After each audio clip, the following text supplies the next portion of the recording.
अस्सलाम वालेकुम। मेरा नाम है मुजाहिद हसनैन और आप देख रहे हैं स्टार्टिंग आउट विद प्रोग्रामिंग। इस लेक्चर के अंदर हम डिस्कस करेंगे बकेट सॉर्ट को।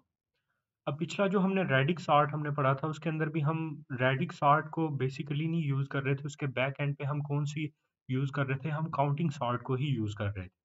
और काउंटिंग सॉर्ट को यूज़ करके हम अपनी रेडिक सॉर्ट की जो लॉजिक थी वो इम्प्लीमेंट कर रहे थे। ये बकेट सॉर्ट भी कुछ इस तरह ही है। इसमें भी हम बैक एंड के ऊपर जो है ना इंसर्शन सॉर्ट को यूज़ करेंगे। अब बकेट सॉर्ट को हम यूज़ किस लिए करते हैं? हमारे पास सपोज कर लें वैल्यूज़ हैं और वो वैल्यूज़ रेंज कर रही हैं 0 और 1 के बीच-बीच में, यानी पॉइंट्स वाली वैल्यूज़ हैं। सपोज कर लें हमारे पास वैल्यूज़ है 0.25 है, 0.17 है, 0.18 है, इस तरह की जो है ना वैल्यूज़ है हमारे पास। अब ये वैल्यूज़ जो है ना हम 0 से लेकर 1 के बीच में जो है ना ये कर रही हैं फ्लोट कर रही हैं, फ्लोटिंग वैल्यूज़ हैं।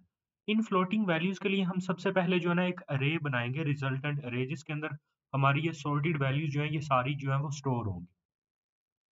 अब ये रिजल्टेंट अरे का साइज़ क्या होगा? इसका साइज़ हमारे पास होगा 0 से लेकर n-1 तक। अब यहाँ पे n हम जो है ना मोस्ट ऑफ द टाइम 10 ही लेंगे, सही है?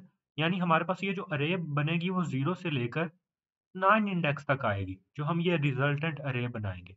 देन हम इस अरे के हर एक इंडेक्स के लिए i 0 से लेकर n-1 तक हर एक इंडेक्स के ऊपर हम क्या करेंगे? एक लिंक लिस्ट क्रिएट कर देंगे। यानी 0 इंडेक्स के ऊपर एक लिंक लिस्ट का हेड होगा और देन अगर हमने उससे नेक्स्ट कोई वैल्यूज़ ऐड करनी होंगी तो हम वो उस लिंक लिस्ट के अंदर वैल्यूज़ ऐड कर सकें। अब हम करेंगे क्या? वैल्यूज़ को इसके अंदर ऐड कैसे करेंगे? जो हमारी ओरिजिनल अरे होगी उसके फर्स्ट एलिमेंट से शुरू करेंगे और लास्ट एलिमेंट तक जाएँगे। अब उसके फर्स्ट एलिमेंट को हम इंसर्ट करेंगे इस अरे के किस इंडेक्स के ऊपर n dot a of i के ऊपर। अब n dot a of i कौन कौन सा इंडेक्स होगा? सपोज कर लें फर्स्ट इंडेक्स के ऊपर वैल्यू है ये 0.25। अब 0.25 को अगर हम 10 से मल्टीप्लाई करेंगे तो ये हमारे पास क्या आ जाएगा? 2.5। और आपको पता है कि हमारे पास जो है ना वो इंडेक्सेस जो हैं वो इंटीजर होते हैं, वो फ्लोटिंग पॉइंट नहीं होते। तो हम वो जो साथ में इंटीजर पार्ट है इसको इग्नोर करवा देंगे। तो हम 2 इंडेक्स के ऊपर जो है ना हम इस 0.25 को जो है वो लिंक लिस्ट के अंदर स्टोर करवा देंगे। तो 2 इंडेक्स के ऊपर जो हमारे पास लिंक लिस्ट होगी उसके ऊपर हमारे पास क्या स्टोर हो जाएगा? 2 0.25 जो है वो स्टोर हो जाएगा।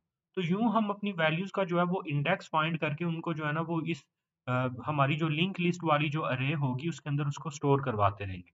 जब सारी वैल्यूज़ हमारे पास स्टोर हो जाएँगी देन हम वो जो हमारे पास ये जो बी वाली अरे है ना जिसके अंदर हमने लिंक लिस्ट के अंदर वैल्यू स्टोर करवाई है, उसकी हर एक लिस्ट को यूजिंग इंसर्शन सॉर्ट हम सॉर्ट करेंगे। अब क्योंकि उसके अंदर मोस्टली वैल्यूज जो है ना वो सिमिलर वैल्यूज ही होंगी, लाइक 0.17 0.18 इस तरह की जो वैल्यूज हैं उसके अंदर वो वाली वैल्यूज होंगी।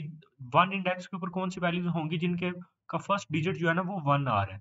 तो ऐसी वैल्यूज को जो है वो इंसर्शन सॉर्ट से जब हम सॉर्ट करेंगे तो मोस्ट ऑफ द टाइम वो ऑलरेडी सॉर्टेड ही होंगी, तो वो एन का टाइम ही लेंगी मोस्ट ऑफ द टाइम। अब इसमें कोई बहुत रेयरली वर्स्ट केस ऐसा आ सकता है कि हमारे पास n स्क्वायर का टाइम लग जाए, क्योंकि इंसर्शन सॉर्ट का बेस्ट केस हमारे पास n होता है और वर्स्ट केस उसका क्या होता है? n स्क्वायर होता है। तो इसमें हम हर एक लिस्ट को यूजिंग इंसर्शन सॉर्ट जो है हम सॉर्ट कर देंगे।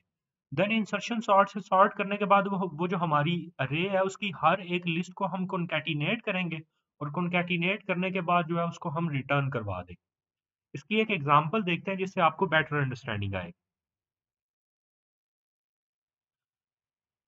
सपोज करें हमारे पास ये वैल्यूज है, वैल्यूज़ हमें ये दी गई हैं, पॉइंट्स के अंदर वैल्यूज़ हैं और हमने एक अरे क्रिएट कर लिया जिसका इंडेक्स 0 से लेकर 9 तक है। अब इस अरे के हर एक इंडेक्स के ऊपर हम एक लिंक लिस्ट जो है ना वो क्रिएट कर देंगे।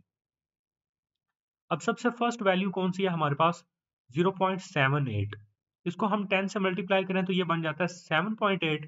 0.8 को अगर हम हटा दें तो ये क्या आ जाएगा? 7। तो 7 इंडेक्स के ऊपर हम इसको जो है वो स्टोर करवा देंगे। 7 इंडेक्स के ऊपर ये हमारा हेड हेड है, आप समझ लो हेड से नेक्स्ट पे ये वैल्यू पड़ी हुई है। फिर उसके बाद नेक्स्ट वैल्यू आ रही है 0.17। इसको 10 से मल्टीप्लाई करेंगे ये बनेगा 1.7। पॉइंट वाला पार्ट इसमें ट्रंकेट करेंगे तो 1 इंडेक्स के ऊपर इसको स्टोर करवा देंगे। देन उसके बाद हमारे पास आ जाएगा 0.39। अब ये हमारे पास जब 10 से मल्टीप्लाई होगा तो ये हमारे पास 3.9 आएगा। हम 3 इंडेक्स के ऊपर इसको स्टोर करवा देंगे। देन उसके बाद हमारे पास आ जाएगा 0.26। इसके लिए 2.5 आएगा, इसको 2 इंडेक्स पे स्टोर करवा देंगे। इसके लिए 7.2 आएगा, इसको हमने जो ऑलरेडी वैल्यू स्टोर की है 7 इंडेक्स के ऊपर, उससे नेक्स्ट पे इसको स्टोर करवा देंगे। फिर उसके बाद 9.4 आ जाएगा, 9 इंडेक्स पे चला जाएगा। 2.1 आ जाएगा तो ये 0.26 के नेक्स्ट पे स्टोर हो जाएगा। हमारे पास 2.3 आ जाएगा तो ये 0.21 के नेक्स्ट पे जो है ये स्टोर हो जाएगा। हमारे पास 6.8 आ जाएगा तो ये 6 इंडेक्स के ऊपर जो है वो स्टोर हो जाएगा। अब जब हमने ये सारी वैल्यूज जो है वो इस बी के अंदर जो है ना वो लिंक लिस्ट के अंदर स्टोर कर ली है, अब हम इस हर एक लिस्ट को जो है वो यूजिंग इंसर्शन सॉर्ट जो है वो सॉर्ट कर देंगे।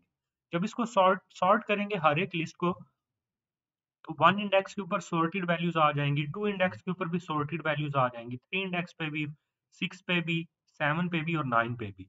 जिन इंडेक्सेस के ऊपर वैल्यू स्टोर्ड नहीं है उनके ऊपर हमारे पास नल होगा यहाँ पे।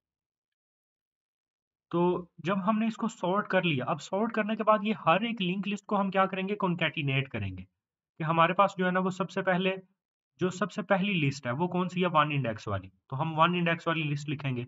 उससे नेक्स्ट पे हमारे पास कौन सी आ जाएगी, 2 इंडेक्स वाली लिस्ट। फिर 2 इंडेक्स से नेक्स्ट पे आ जाएगी 3 इंडेक्स वाली लिस्ट। फिर 3 इंडेक्स के बाद हमारे पास 6 इंडेक्स वाली लिस्ट है वो आ जाएगी।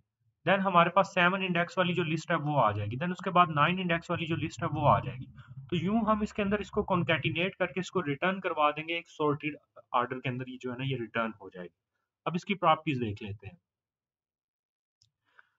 अब ये मोस्ट ऑफ द टाइम, क्योंकि हम इंसर्शन सॉर्ट का इसके अंदर बेस्ट केस ही लगेगा, मोस्ट ऑफ द टाइम यानी 90% ऑफ द टाइम जो है उसके अंदर बेस्ट केस ही लगेगा, तो इसलिए हम कह सकते हैं कि ये लीनियर टाइम के अंदर हो जाएगी।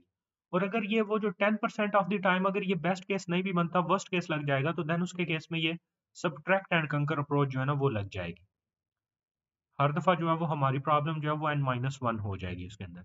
स्टेबल है क्योंकि इंसर्शन सॉर्ट स्टेबल है तो ये भी स्टेबल होगा। देन उसके बाद आ जाएगा हमारे पास आउट प्लेस है। ये आउट प्लेस कैसे है, क्योंकि इसके अंदर हम एक्स्ट्रा मेमोरी यूज कर रहे हैं। एक्स्ट्रा मेमोरी हम कितनी यूज कर रहे हैं, जितनी हमारी बी वाली अरे को मेमोरी एलोकेट होगी ना, उतनी इसके अंदर हम एक्स्ट्रा मेमोरी जो है ना वो यूज कर रहे हैं। तो इस केस में हमारे पास इसके अंदर बी को आप एन कह सकते हो कि एन साइज की एक्स्ट्रा मेमोरी जो है वो एलोकेट हुई है। देन इसकी टाइम कम्प्लेक्सिटी कितनी होगी, ऑन एवरेज केस इसकी टाइम कम्प्लेक्सिटी होगी एन ऑन एवरेज, या फिर बेस्ट केस में भी इसकी कितनी होगी, एन ही होगी, क्योंकि हम इसके अंदर कौन सा एल्गोरिदम यूज कर रहे हैं बैक एंड के ऊपर, इंसर्शन सॉर्ट। तो इंसर्शन सॉर्ट के लिए उसकी जो टाइम कम्प्लेक्सिटी है वो एन आ जाएगी। अब इसके वर्स्ट केस को अगर हम देखें, वर्स्ट केस के अंदर ये होगा, एक तो जितना हमने वो अरे एक न्यू क्रिएट किया उसको हमें कंप्लीट ट्रैवर्स करना पड़ेगा, ऑर्डर ऑफ एन ये आ गया। और साथ में हमें हर एक इंडिविजुअल लिस्ट की का जो हमारे पास है ना साइज, इंडिविजुअल लिस्ट के ऊपर हमें एन स्केयर का टाइम अगर लग जाए। अगर आप पिछले पेज के ऊपर ये देखो कि हमारे पास यहाँ पे हर एक इंडेक्स है, हर एक इंडेक्स के ऊपर इंडिविजुअल इंडेक्स के ऊपर जाने के लिए हमें एन का टाइम लगेगा। देन उस इंडेक्स के ऊपर जो हमारे पास लिस्ट है उसको सॉर्ट करने के लिए सपोज कर लें यहाँ पे इसका साइज है एन ऑफ आई, यानी एन ऑफ 1 है यहाँ पे साइज इसका, 2 साइज है इसका, तो स्केयर इसका लग जाएगा। तो साथ में हमें जो है ना वो स्केयर जितना उस लिस्ट को सॉल्व करने में टाइम है वो भी लग सकता है। तो इसलिए वर्स्ट केस के अंदर इसका जो टाइम है हमारे पास वो थीटा ऑफ एन प्लस हमारे पास हर एक लिस्ट के ऊपर इंडिविजुअल जितना टाइम लगा है उसका स्केयर जो है वो साथ में वो प्लस हो जाएगा। मजीद लेक्चर्स के लिए चैनल को सब्सक्राइब कर लें और बेल आइकन को भी हिट कर लें ताकि उनकी अपडेट आपको मिल जाए। शुक्रिया।